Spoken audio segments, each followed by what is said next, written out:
vez aqui, Mulheres e Mães Internacionais. Eu trago para vocês duas mulheres internacionais incríveis, que eu tô passando aqui uma tarde com ela, rezando para o tempo não acabar, porque eu já aprendi muito, já me emocionei demais com essas mulheres maravilhosas. E eu tô aqui com vocês, com a Ellen, eu tô trazendo para vocês a Ellen, para vocês conhecerem, trazendo também a Renata, as duas são doulas aqui na Irlanda. Então, se você está aqui em Galway, na Irlanda, e precisa de profissionais qualificadas e bem recomendadas, eis-me aqui para apresentar essas duas mulheres maravilhosas.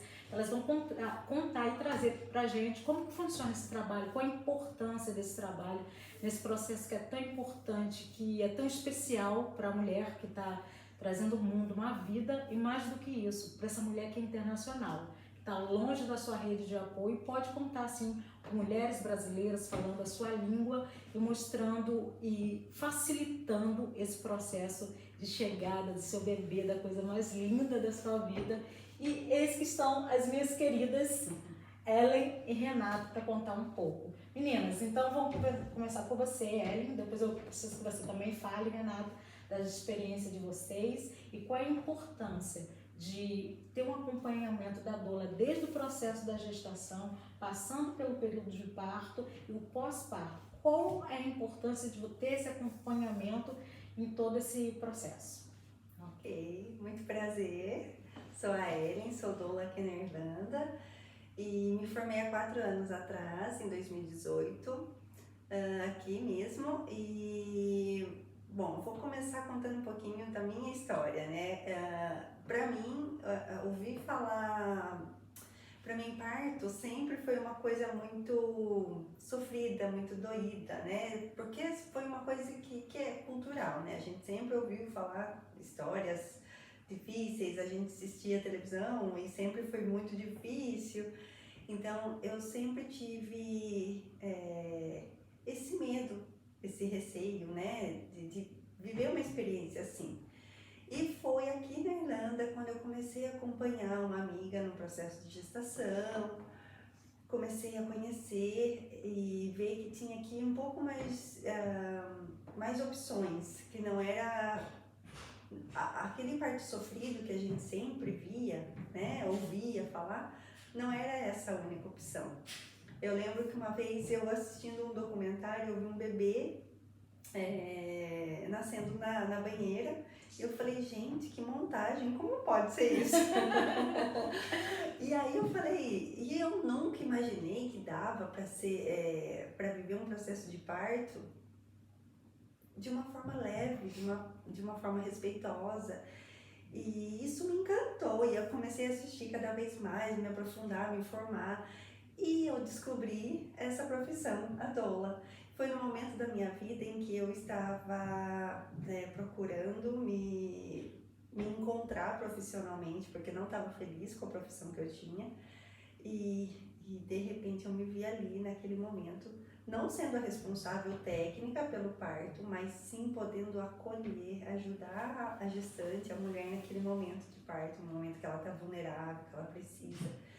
Enfim, tive minhas experiências e hoje eu me sinto muito realizada em poder estar do lado das mulheres, assim, nesse momento tão lindo, tão especial. Para mim é uma honra, é um presente de Deus e eu estou muito feliz de fazer esse trabalho. A partir de tantas histórias, né? Sim. De começo de história, assim, dessas vidas que estão chegando ao mundo. Isso é muito importante, assim, né? Ser uma memória, né? Ser, assim, um bálsamo ali naquele momento. É muito, muito gratificante. Com certeza. E você, Renata, conta um pouquinho pra gente sobre essa história. Tá, primeiro oi. Não tenho experiência. Como também não. Deixar claro. Bom, o primeiro curso que eu fiz foi em 2012. Mas a minha atuação ativa, ela começou esse ano, faz 8 anos, que eu tenho uma participação, um trabalho ativo. E qual que era a pergunta mesmo? Um pouco da sua história, como esse trabalho entrou na sua vida, a importância dele, né? Então, é uma coisa que não é uma história bonita, romântica, no sentido assim, cheio de sentido. Eu tava em Ourinhos, que é a minha cidade, e uma pessoa que eu conheço, né, ela postou no Facebook dela na época que haveria um curso de doulas em Curitiba. E eu nunca tinha ouvido falar, nem sabia o que era, mas eu estava eu estava entediada com as opções que eu tinha, que era sabido de que eu pudesse seguir como profissão, né? Eu tinha 20, faz tempo. E daí eu fui pra Curitiba só pra ver qual é que era. Essa é a verdade, eu só fui ver assim, o que é isso? E chegou lá, se encantou? Daí eu cheguei lá e eu lembro que uma das pessoas que estava dando aquele curso era uma mulher que estava com um neném no sling e uma outra pequenininha. E o curso começou com uma família dando relato de parto. E naquele momento eu me senti, parecia que eu estava pessoa do interior, né? Porteira, não tinha. E naquele momento assim eu me senti realmente numa cena de filme, assim. Porque era tão distante aquilo da minha realidade, porque ela estava contando a experiência de um parto domiciliar. E a primeira coisa na qual ela se apresentou não era, olha, meu nome é Maria, sou dentista. Não, a primeira coisa que ela falou assim, olha, meu nome é Maria, eu sou mãe dele, sou mãe dela. E daí depois ela foi falando as outras coisas, porque ela trouxe naquele momento a ordem das coisas em que ela exercia na vida. O papel que importa, o que mais importa. Então aquilo pra mim foi assim, nossa. Então eu me senti realmente assim numa cena parecia que eu tava numa novela, ou sei lá, no La Belle Verte, assim, não sei, sabe? E daí então aquela história ela foi se construindo dentro daquele curso, que até então, porque o curso de doula, agora ele tem mais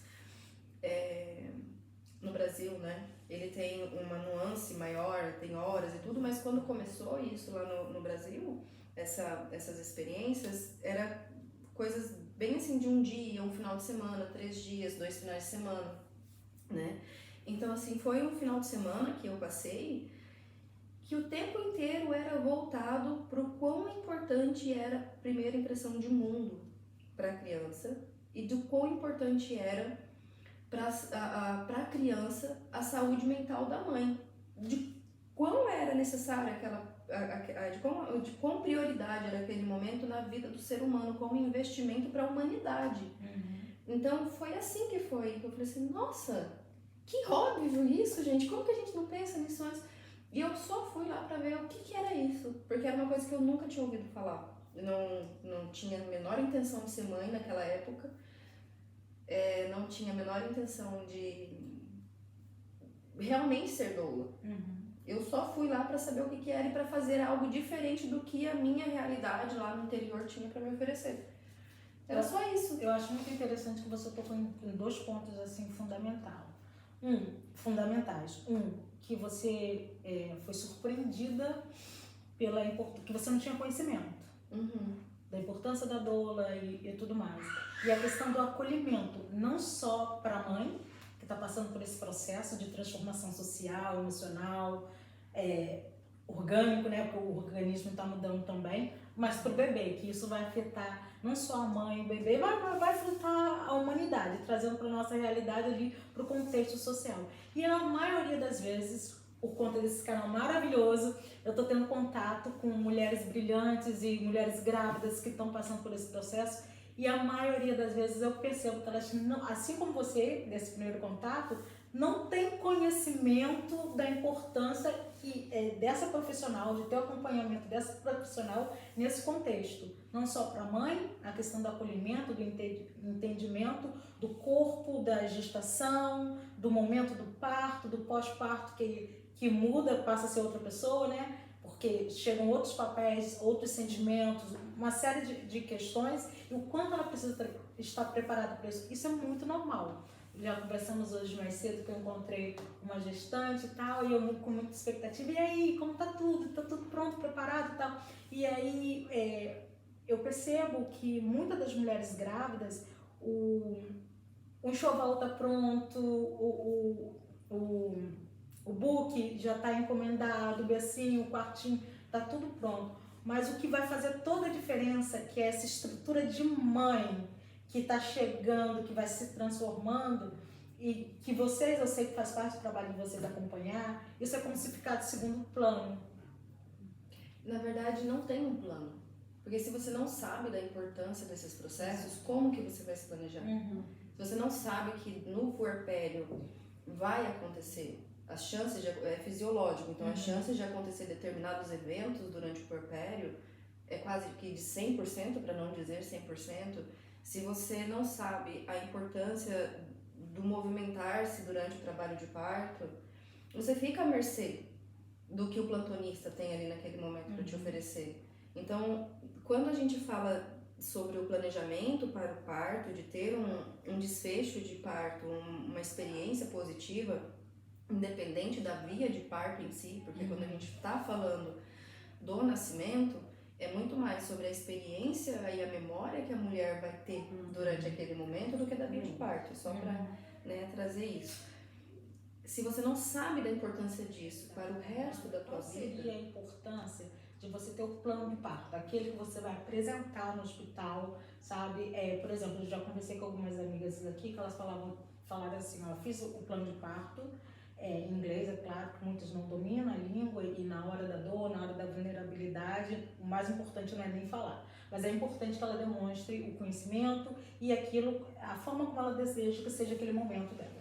Então ela tem ali o plano de parto, faz várias cópias e entrega às pessoas, né, os profissionais que estão envolvidos. Qual a importância de você ter esse plano de parto para ter mais segurança naquele momento que você está vulnerável, sentindo dor, não está nem pensando muito no que está acontecendo, e muitas vezes são naquele momento você recebe uma série de propostas que não é o que você quer. E você está ali vulnerável e vai dizendo sim para várias coisas. Qual a importância do plano de parto aqui? É você se blindar mesmo, né? Claro que o plano de parto, ele não é um objetivo, né, que a gente segue à risca. Eu costumo dizer que não é plano de parto, pensa que são as preferências de parto. Então você prefere isso, mas se não for possível, vamos conversar, enfim. Lá você vai colocar as suas preferências e isso vai te blindar para que você não passe... que a sua vontade não passe despercebido, porque a partir do momento que eles conhecem as suas preferências, eles podem saber como agir, podem respeitar o seu processo, o processo do seu parto, né, o tempo do seu parto, enfim, e aí eles podem agir de acordo com as suas preferências. Se você não sabe, eles vão, né, ou eles vão tentar, lógico, pelo que eu acompanho aqui, que eu vejo aqui, eles querem, eles fazem questão de ouvir a mulher, perguntam, mas é no momento em que se a mulher não tem plano de parto, eles fazem isso na hora que ela está mais vulnerável. Então, uma mulher com contração, né, se for numa fase ativa de parto, ela não tem condição de falar aquilo que ela prefere naquele momento. E nem sempre eles esperam a contração passar, eles esperam esse tempo da mulher. Então, tudo que você pudesse preparar e fazer antes do parto, melhor. Então, um plano de parto bem feito vai ser a sua voz naquele momento. Um acompanhante bem informado vai ser a sua voz. A gente como doula não tá lá para ser a voz da mulher, jamais. A gente não fala, não decide pela mulher, vai ser a vontade dela naquele momento. Pode ser que ali, né, no trabalho de parto, ela acabe mudando a opinião dela, de acordo com o que ela está sentindo. Mas o nosso papel já foi feito antes, nosso trabalho já foi feito antes, que é informar, mostrar para ela os prós e os contras. E naquele momento ela vai estar munida, né, de informação para poder opinar se ela tiver essa, como eu posso dizer? Essa condição, né? Se ela tiver condição de opinar, ou de repente não vai precisar, porque o acompanhante está bem informado, ela tem um bom plano de parto, então isso ajuda muito. Eu acho que essa visão de você se informar e se preparar para o parto é um empoderamento que muitas vezes as pessoas que não têm, não se informam, acabam deixando passar. Porque a pessoa que não se preocupa, né, de repente em ter essa informação, procurar, né, por ajuda, ela acaba que deixa a responsabilidade do parto na mão dos profissionais. E não é bem assim. Cada pessoa tem que saber o que é melhor para você. Então, se você está informada, você tem condição de tomar melhores decisões para você. Sim, e tomar para si, né, essa decisão. A partir do momento que... Porque assim, se você não tem ideia da importância disso, você não vai se informar. A partir do momento que... Assim como tudo na vida, né? Mas a diferença do parto é que ele de fato é um evento íntimo, ele não é um evento social, onde as pessoas, você tem ali condição de fazer uma socialização com as pessoas durante esse momento em si. Então, o momento do trabalho de parto é um momento que você está completamente vulnerável mesmo. Não é uma questão emocional, não é uma questão física, é completamente, né? Você está nua naquele momento. E eu não estou falando do corpo. Estou falando porque chega num momento, principalmente da dor, que aí na nossa função, como a Ellen disse, a gente não toma a decisão, mas a gente, se houver essa possibilidade de exercer uma ponte para reflexão, se naquele momento ela realmente quer aquilo, porque ela quer e ela está decidida, ou porque tá havendo ali até o que a gente fala que é o momento da... Não sei se a Ellen conhece dessa forma, mas que a gente chama de momento da covardia. A gente tá com tanta dor que a gente não tá mais pensando naquele, ai, meu filho tá vindo, que não sei o quê. Não, eu quero que tire isso logo daqui, quero que acabe logo com isso, tá doendo pra caramba. E depende de cada mulher, tem mulher que não vai passar por um momento dessa forma.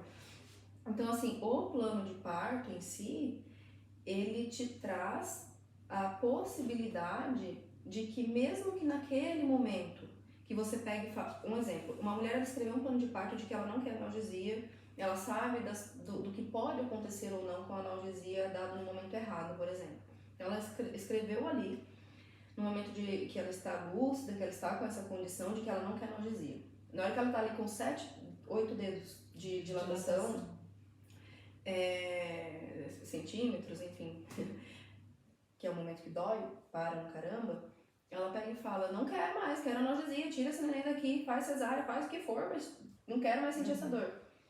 Você tem contato com aquele plano de parto, você doula, você marido, você progenitor, você equipe, né? Então já sabe que na verdade ela não quer, é porque ela tá com muita dor. E você pode mediar isso e conversar com ela, olha, você realmente mudou de ideia? Porque aqui espera passar a contração, obviamente, né? Porque a gente tem essa sensibilidade. Porque a gente não tem um olhar técnico para aquele momento, não é a nossa função. A gente tá ali para fazer esse acolhimento. Então a gestante, ela tá aqui com o médico, com a médica, com a equipe técnica, e a doula, ela tá literalmente aqui, contendo, sabe, essa parte emocional, daí você tá ali do lado, a cabeça dela tá aqui, olha, é realmente isso que você quer? É a gente que tá ali, esse é o nosso trabalho, com essa sensibilidade. Você realmente quer analgesia? Na maioria dos casos, dentro das minhas experiências, elas não quiseram analgesia de verdade. Nos meus também, é Né? incrível, né? E tem uma porcentagem que os estudos comprovam, né? Que a presença da doula no trabalho de parto reduz as chances de analgesia, Mais né? de 60%. Reduz as chances de um parto, né? De uma cesárea, enfim, Sim. entre outras vantagens, né? Agora você tocou em um ponto que eu acho importante para a mulher que está lá no Brasil e está imaginando vir para a Irlanda ou vir para a Europa e ter o seu bebê aqui, um ponto que eu queria tocar, porque é bem diferente culturalmente do parto no Brasil. Porque no Brasil a coisa mais comum do mundo é você marcar o dia que o seu bebê vai nascer, porque você já se convenceu que a melhor forma é a cesárea. E aqui na Irlanda e na maioria dos países aqui na Europa, é muito incentivado o parto natural, né? Então, eu queria que você falasse um pouco da sua experiência aqui na Irlanda, de como ocorre esse processo do parto natural, poder ocorrer no hospital, poder ocorrer em casa, como que é esse processo aqui na Irlanda? pelo que eu entendo aqui da nossa cidade, né, que é Galway, eles incentivam, né, para eles a possibilidade, o maior objetivo é que eles possam auxiliar essa gestante a ter o parto normal, né, de uma forma mais saudável possível, né. Quando não é possível, aí sim eles têm toda uma equipe de cesárea preparada para quando essa mulher precisar. Mas o maior objetivo é que ela possa, né, parir naturalmente, normalmente. E pelo que eu conheço, se a mulher tá com uma gestação saudável, tá com risco habitual, porque a gente chama de gestação saudável é um risco habitual e não tem nenhuma complicação, nenhuma doença, fala aí. Não, eu tô aprendendo. O meu olhar é só de admiração, tô aqui. Não. Mas pode me ajudar. Mas pelo que a gente sabe, é que se ela não tem nenhuma complicação durante a gestação, nenhuma doença patológica. Cena de risco habitual, que a gente chama, né? Então, se tá tudo bem na gestação, tem um pré-natal bem feito e tá tudo bem com a mãe e com o bebê, eles podem ter em casa. Porém, eu não estou muito bem informada a respeito de parto domiciliar das equipes, porque eu ainda não atendi nenhum aqui. Mas eu sei que tem Todos os seus poucas partos equipes. que você atendeu foram no hospital. Todos os partos que eu atendi foi no hospital. Mas pelo que eu ouvi da experiência de quem já teve o parto domiciliar, é que tem poucas equipes e tem que ser agendado com bastante antecedência. Então a mulher tem que estar muito bem preparada se realmente ela quiser isso, saber qual equipe, né, contratar o quanto antes. Mas eu vejo que isso é uma coisa muito natural. E aqui realmente vai ter uma cesárea se for preciso. E é isso. E uma pergunta que a gente já conversou um pouco antes, mas eu queria ouvir de vocês novamente. Quando que começa e quando que termina o trabalho de vocês? Junto com essa mãe, junto com esse bebê? Eu queria só fazer um adendo, né, na questão anterior. Porque no Brasil, como o Brasil ele é um país muito imenso, né? Dimensão continental, né? Sim. Os números em relação à cesárea no Brasil, ele tem mudado, principalmente na rede pública. Então é uma coisa assim que tem acontecido realmente, essa questão, ainda que em passos lentos, porque é importante reconhecer, né? Porque assim, ainda que em passos lentos, as pessoas que trabalham com assistência e principalmente o trabalho do Corém, o trabalho das obstetrizes, nesse contexto, está fazendo uma imensa diferença no Brasil. Pelo menos da região onde eu conheço. É um processo bem recente, mas está tendo esse movimento, até porque tem várias pesquisas científicas, eu sou cientista social, né? E tem várias pesquisas científicas abordando essa questão, principalmente porque levam muito em consideração os chamados partos, violências obstétricas, né? Entendeu? Até para diminuir essas taxas. Então, realmente o Brasil tem mudado muito nesse sentido, mas quando a gente ainda compara com a realidade aqui na Europa, a gente vê que é bem diferente, porque há um incentivo absurdo. É como se essa fosse a única possibilidade. E o último caso, a gente tenta uma cesárea. E no Brasil a gente ainda vê é importante dizer, porque assim, ainda é um contexto de status. Se você for colocar em contexto histórico, há 30 anos, 40 anos atrás, o que ouvia-se? Ela tinha dinheiro para pagar a cesárea. Então a cesárea ela está muito mais atrelada ao status e o quanto você pode prover daquele momento do que a necessidade fisiológica. Ainda é uma coisa que se acontece. Então naquela época e de lá para cá houveram algumas mudanças, mas talvez não tão substancial a ponto de dar um giro completo, de que as mulheres que precisavam se submeter ao parto normal eram mulheres pobres. Mas acabou mudando muito isso ao longo da história, porque até para os médicos ficou melhor você ter agendado segunda a sexta, das 7 às 8. que tem o horário certo, dia certo para a criança nascer, fica melhor para todo mundo. É mais segurança para a mãe, é mais segurança para a equipe Sim. profissional que vai estar lá. Então esse discurso foi fortalecido por muitos anos no Brasil. Exato, até Entendeu? porque se você quer ter um parto normal, você é louca. Uhum. Porque essa criança pode nascer em qualquer momento, e qual é a equipe que vai estar lá? Isso, E seu sem médico, contar a própria violência. e se o médico não estiver disponível, então isso acabou trazendo muita insegurança para as mulheres em relação ao parto normal e foi se naturalizando a cesárea. Que eu gosto sempre de colocar os lados positivos e negativos dos dois lados, tanto daqui como no Brasil. É uma opinião particular e pessoal, então não posso dizer que regra nem que está certo, mas eu vejo com muito bons olhos o parto natural, sabe? É minha posição, é minha visão, assim. E eu acho um benefício muito grande de ser dessa forma aqui. Como eu vejo com olhos muito positivos o incentivo à amamentação que existe no Brasil, que é diferente daqui. Que não, aqui o mais comum aqui é o bebê, se o neném nasceu, o leite não desceu, fórmula, sabe? E é incentivado. Em nenhum momento você tem o incentivo da amamentação, como no Brasil a gente tem campanhas, sabe? Valorização, e aqui não. E você sabia que a média nacional do Brasil, isso que você me trouxe assim, uma coisa, como essas trocas elas são importantes. A média nacional, não sei se mudou recentemente, mas a média nacional do Brasil de tempo de amamentação, enquanto a Organização Mundial da Saúde recomenda 2 anos, a média nacional do Brasil é de 53 dias. E você me trazendo que o Brasil, em comparação a essa realidade, tem uma campanha mais efetiva. Nossa, completamente. Então, né, que interessante isso. Completamente. Aqui, uma coisa que eu sinto, eu escuto muito das brasileiras falando, porque as enfermeiras vão lá com a fórmula incentiva. A gente é mal vista por querer amamentar. Eu já não vejo dessa forma. Eu vejo assim, que como aqui é comum dar a fórmula, as mulheres preferirem a fórmula, então é natural para elas oferecer. E pra gente é quase que uma violência alguém falar que você não deveria amamentar ou que você tem outra opção sem mesmo você tentar. Entendeu? Pra gente que tem a cultura brasileira, que está sendo informado e bombardeado positivamente, na minha opinião, sobre a importância da amamentação